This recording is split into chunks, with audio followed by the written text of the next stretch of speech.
इतना भारी दंड मत दे कि इतनी दूरी रखो। नहीं भाई जी, आप तो हमारे प्राण बुद्ध मंगल में सब समाज।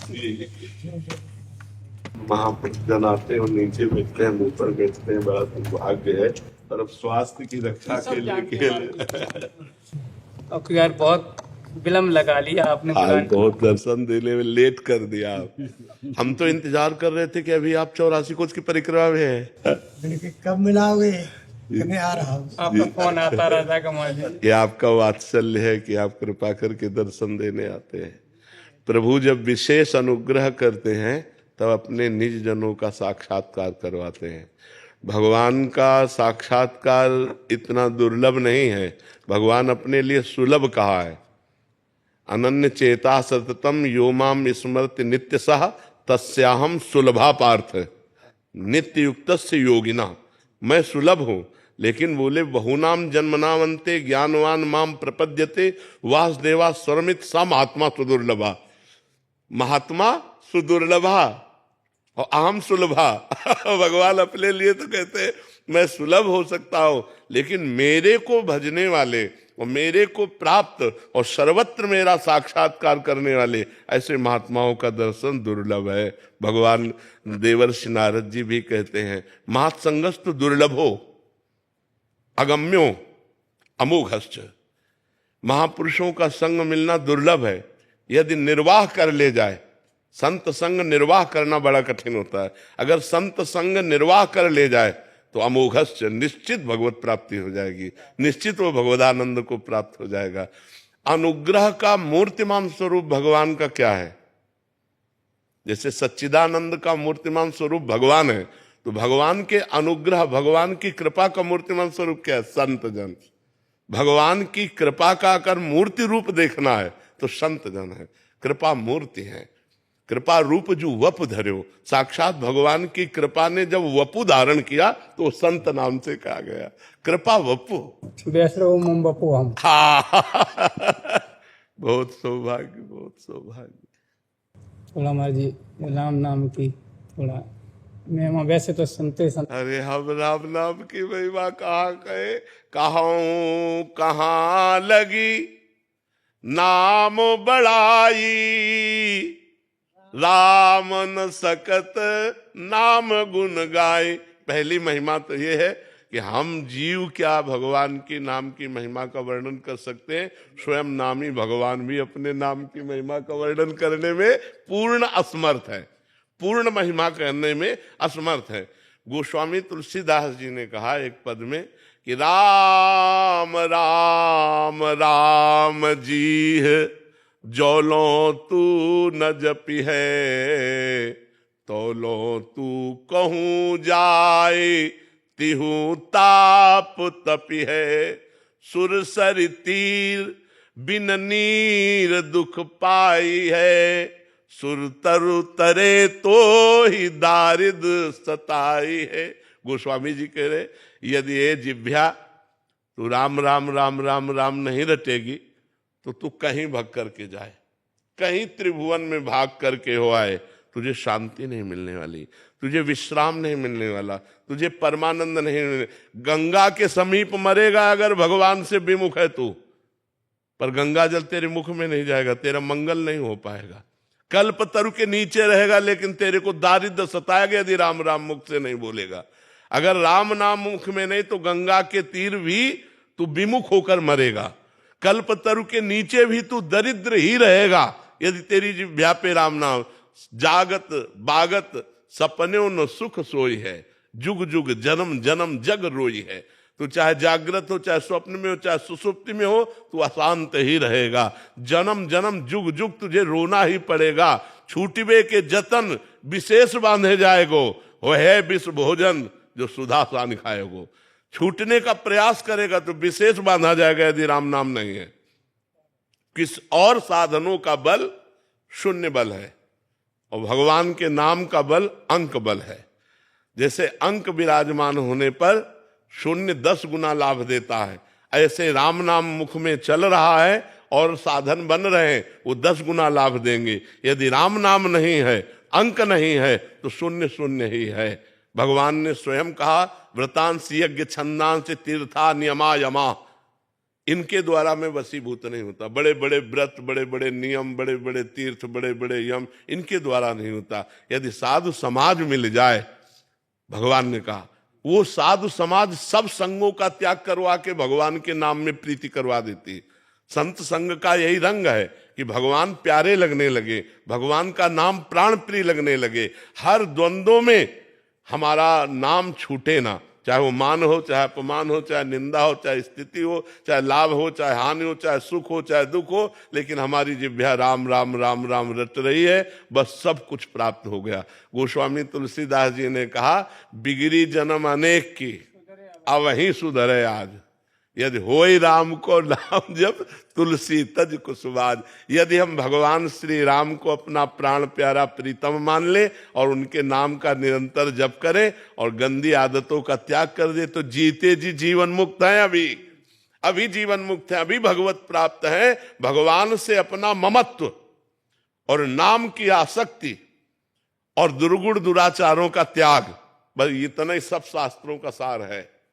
इतने ही सब शास्त्रों का सार है कि दुर्गुण दुराचार का त्याग नहीं हो पाता।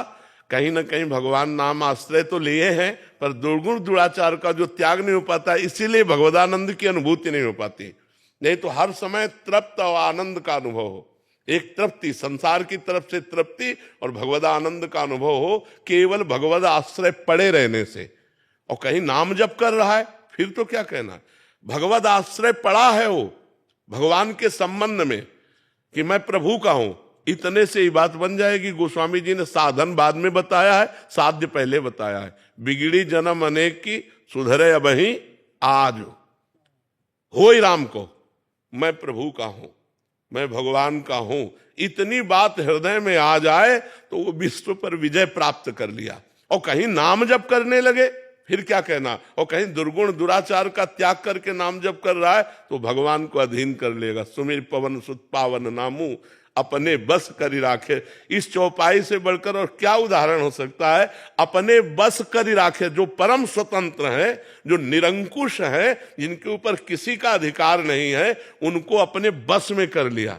और वो ये कह रहे हैं भगवान स्वयं श्री रामचंद्र जी कि प्रति उपकार करो का तोरा, सन्मुख हो न सकत मन। अधीनता देखिए, सुन सुत तात उरिन में, ऐसा मैं आपका ऋणी हूं, भगवान कह रहे हैं। तो भगवत सेवा और भगवान नाम जप यही जीवन का सार सर्वस्व है।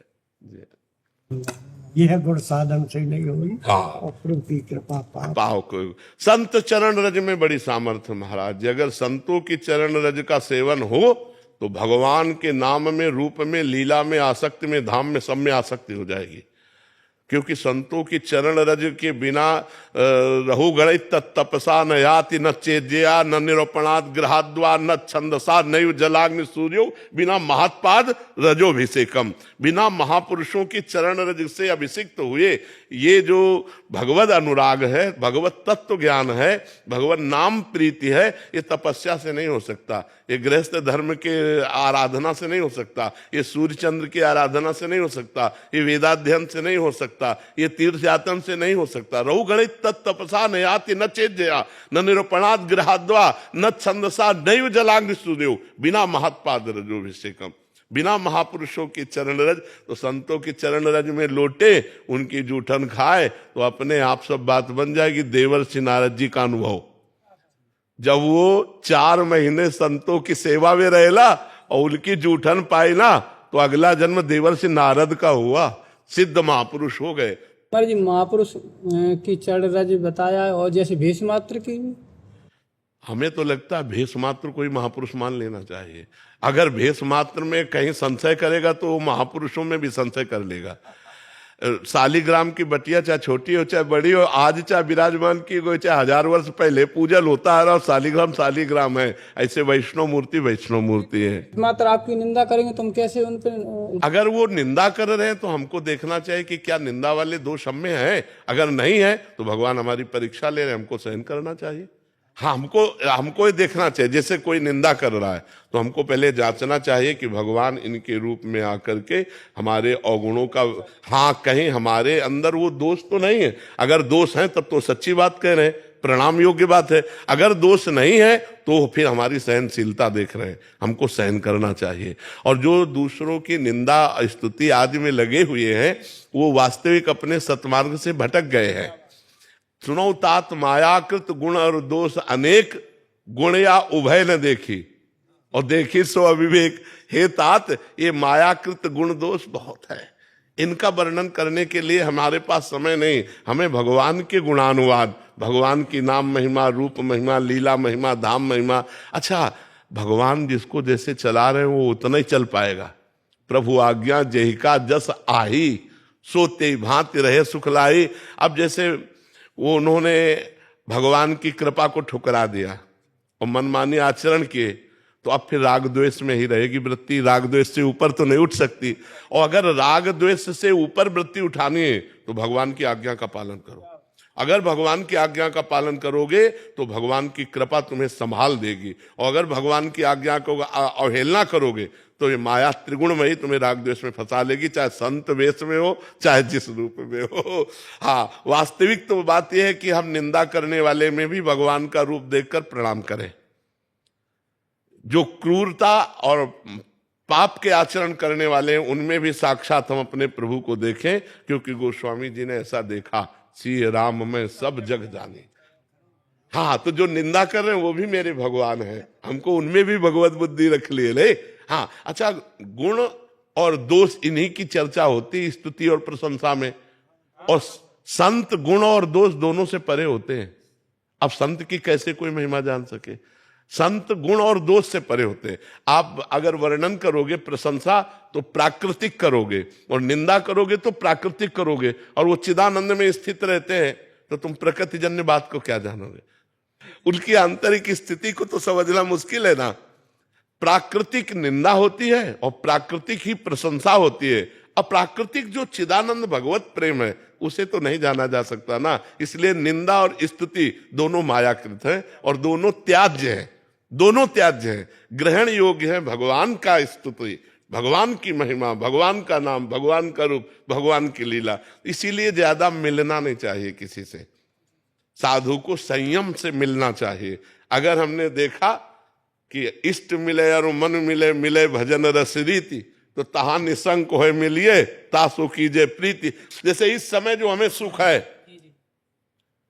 वो सुख भजन में भी हमें नहीं है। संत मिलन। हाँ, उमा संत समागम सम न लाभ कछु आन। ये भगवान जब विशेष कृपा करते हैं तब अपने प्रेमी जनों का संग दे देते हैं। जब द्रमहि दीन दयालु राघव तो साधु संगति पाई। जब रघुनाथ जी कृपा करते हैं तब भक्तों का संग प्रदान कर देते हैं। बड़ी कृपा, अन्य जरूर बड़ी कृपा माजी आपको। पुण्य पुण्य मिल मिला ही न संत। हम लोगों के आज बड़े पुण्य थे, संतों के दर्शन हो गए। ये तो प्रधानता आपकी कृपा है जो आप दर्शन करवाए।